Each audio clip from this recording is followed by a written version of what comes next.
هذا برميل مندي من زمان شفته، تمنيته يكون من الأغراض الموجودة في بيتي صراحة، وأكيد كلكم تعرفون ذا الشيء، لأنه اختراع سعودي وحاصل على براءة الاختراع من مدينة الملك عبد العزيز للعلوم والتقنية.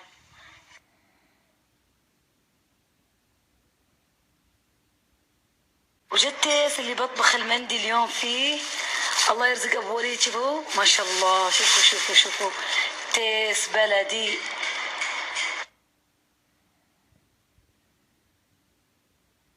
وما شاء الله على متابعين الحلوين، مجرد نزلت أمس كلام عنه يسألوني عن الرقم، اليوم بطبخ فيه وأنزلكم كل شيء. شكل حبايبي يبغون يطبخون معي اليوم مندي، فيلا ما في مشكلة، صوروا واطلبوا لو بغيتوا، وأنا بسوي اليوم مع بعض. بسم الله الرحمن الرحيم. هذه بهارات المندي، فلفل أسود، بهارات مشكلة، ملح، كمون وكركم. واللحم غسلناه، والآن بنتبل إن شاء الله بالبهارات اللي خلطناها مع بعض. وتبلناه الآن ونتركه يتبل إلى وقت الطبخ. البرميل يتحمل وزن تيس 10 كيلو. وهذا المعصوب يحبوه الأطفال والكبار. أنا صراحة ما أكله، بس أطبخه عشان اللي يحبونه، مو اللي ما تحبونه وما تطبخونه. نصيحة، بهروا المعصوب والراس، بس لا تحطوه مع اللحم. بس إذا جينا ننزل في البرميل نحطه مع بعض، ما في مشكلة، بس قبل لا تخلطونه. هدية.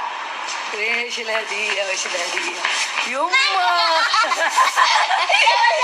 أحلى شيء بالكراتين.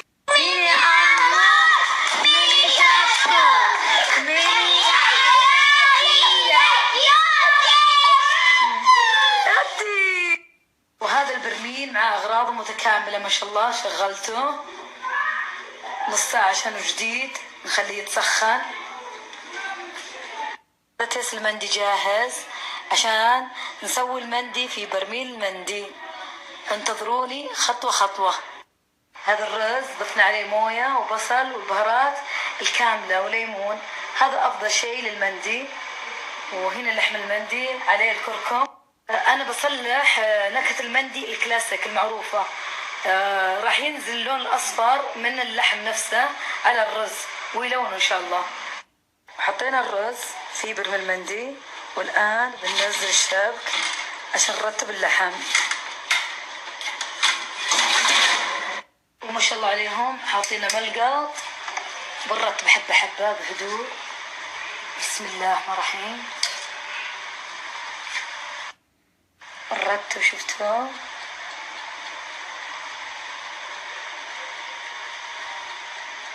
بسيط الترتيب. والآن بدينا بالدور الثاني، حطينا الشبك، شفتوا؟ والآن والحمد لله رتبنا، ما بقي إلا الشيء البسيط، خلصنا. شفتوا الترتيب؟ بنغطيه الآن. قبل ما نغطيه، هذه الفوطة جاي معاه، نبلها موية ونحطها على الغطاء ونسكر على البرميل عشان البخار. طريقته سهلة. سكرناه الآن وننتظر ساعتين إن شاء الله تشوفون الإبداع بإذن الله. من ميزاته أن السطح حقه ما يحرق، في حرارة بس ما تؤدي إلى الحروق. شوفوا الحرارة موجودة، شوفوا أتحمله بس مو كثير، لازم نبعد بس ما يحرق، والحمد لله. ميني أمر وميني شطور، ميني يا حياتي يا كيوتي، وميني أمر وميني شطور. صراحة ريحة البيت ريحة مندي، ريحة مغرية، ولا مطاعم VIP للمندي. والآن أحط الكبدة علشان أزين فيه المندي، وأحط البصل بهارات عشان أحطه على الرز المندي، تعطي نكهة حلوة للأكل. اللي ينكه الكبدة الفلفل الأسود والكمون، توصبوا الفلفل فلفل أسود يعطي طعم ونكهة أيام زمان. والآن رن الجرس، إعلان انتهاء الوقت المحدد، وحطينا أوف، قطعنا الكهرباء ونتركه 5 دقائق. طيب يا حلوين، الآن بتشوفونه. بسم الله الرحمن الرحيم، وما شاء الله تبارك الرحمن. شوفوا الزين، وما شاء الله مستوي. شيء. الريحة أمي تقول الريحة ذي جيبيها لنا، ما شاء الله. وما شاء الله موفرين كل شيء معه، يعني ما تعبون. شوفوا بيد واحدة، بيد الثانية تصور. شوفوا بسم الله، قدرت أطلعه، قدرت أصوره لحالي بدون أي مساعدة. بسم الله. شوفوا، وهذا الرز. شوفوا ما شاء الله.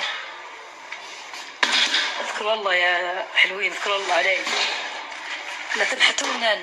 بسم الله الرحمن الرحيم. شوفوا ما شاء الله الرز مضبوط. شوفوا اللحم دورين، هذا دور واللي فوق دور ومستوي.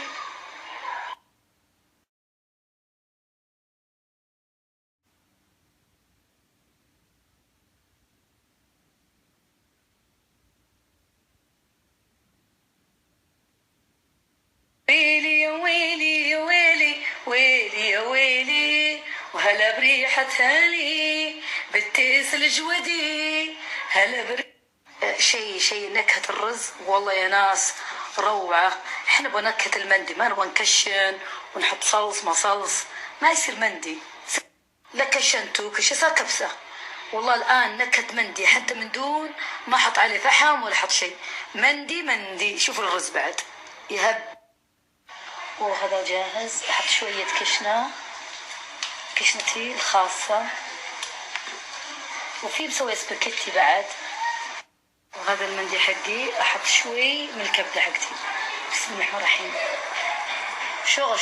شغل صناعة. شوفوا حبايبي، شوفوا هذا المعصوب. شوفوا هذا المعصوب اللي يحبون الأطفال والشباب والكبار. وشوفوا المندي حقي ما شاء الله تبارك الرحمن. شوفوا عنقر، يسوى الواحد يشتري هذا البرميل، يستحق العناء صراحة. والله يهنينا ويهني اللي بياكلون. تيس يشرف الراس.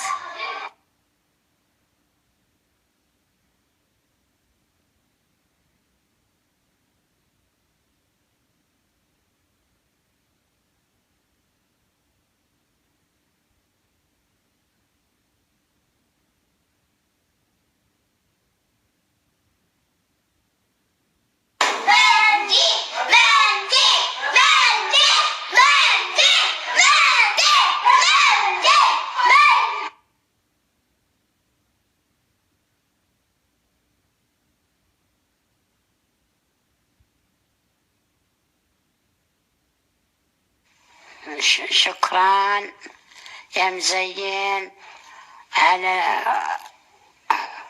مندي. وش راسي يما بالمندي اللي سويته أنا؟ ما شاء الله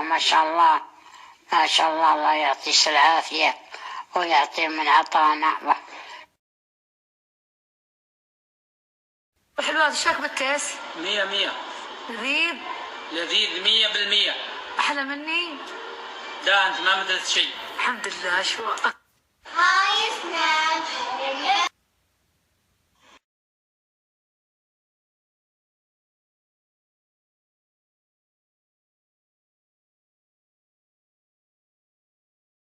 أسعد الله مساءكم حبايب قلبي. أكثر سؤال سألت من أمس من بعد برميل المزين للمندي هو أيهم أفضل. هي المسألة مو مسألة فائدة أو مصلحة، هي المسألة مسألة مصداقية وأمانة. نعم، السيف اسم غني عن التعريف، عن أم الحلوات ولا غيرها. ما شاء الله تبارك، باين نفسهم من سنين وسنين، ما يبين له كلام. نجي للمزين اختراع وعنده براءة اختراع هذا البرميل المندي، وعندي شهادات لتثبت ذلك دون أوراق ثبوتية أو أي شيء. بحكم ثقافتي أنا من زمان أعرف هو اللي اخترع برميل الكهربائي للمندي. أنا أعرف الآن المشكلة مو مشكلة من أخترع ما أخترع، هذه مشكلتهم هم يحلوها مع بعضهم، أنا مالي دخل.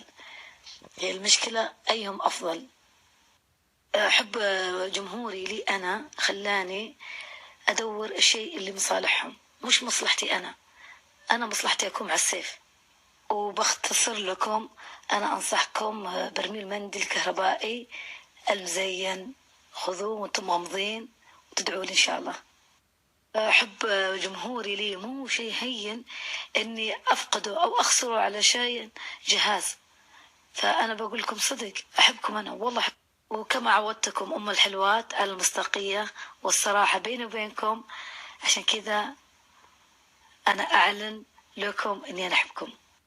يا كثر حب متابعين للشيء الزين، ولا يهمكم أنا إن شاء الله في المستقبل بطبخ لكم في مركز درة الإخلاص، تشوفون شغلي. وإن شاء الله راح أطبخ للمتابعين بالبرميلين وأنتم تقررون وتشوفون. بس صبر أرتب لها. في مركز درة الإخلاص بتحول المركز إلى مندي، مطعم مندي، هلموا بس بحدد يوم إن شاء الله. والدعوة سهالات، أدم في أجازة سيروا علينا تزينوا في المركز ونأكلكم مندي، بس بحدد لكم يوم إن شاء الله.